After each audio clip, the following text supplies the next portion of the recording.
गांधी मार्गरे निखिल ओडिशा जीविका mission mission शक्ति सदस्य मानकर बड़ आंदोलन विधानसभा सम्मुख में एकाठी होई करुचंदी गर्जन। आसंतु जानिबा संपूर्ण अपडेट खबरटी को जानवा हेले भिडियोटी को शेष पर्यंत देखंतु। आम चैनल सह जोड़ी रहिको हेले चैनल को सब्सक्राइब करी पाखरे आसुथिबा घंटी चिन्ह को दबाई दियंतु, जहा फल एई भली लेटेस्ट अपडेट आपण माने सर्वप्रथमे पाई परिबे।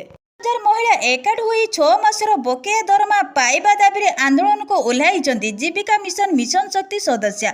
वर्ष वर्ष धरी काम करिबा परे पुनर्निर्माण आଳରେ सेमानको छटई करिबा न्याय न देबारु सेमाने राजधानी राजरास्ता को ओह्लाइछंती। 6 दफा दाबी रखिबा सह भारतीय श्रम सम्मेलन में 45 और 46तम सुपारिश भितर वर्कर मान्यता दाबी करुचंती।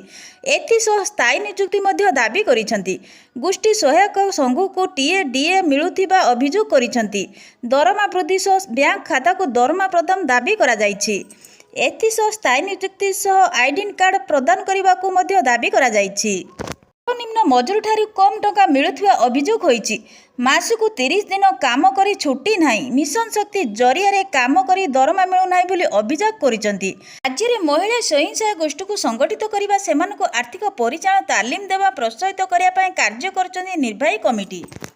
सबु सत्ते 2 वर्ष को थरे पुनर्गठन आଳରେ छटई करबा दुखर विषय बोली ईसी कमिटी सदस्य माने कहिसंती।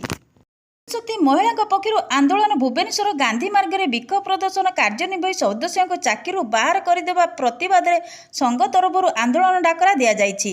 निखिल ओडिशा जीविका मिशन अधीन 20 वर्षर अधिक समय और मिशन शक्ति अधीन 12 वर्षर अधिक समय निरपच्छन्न भाव में सेवा जोगाई आसुवा लक्षाधिक महिला आंदोलन को ओह्लाइछंती।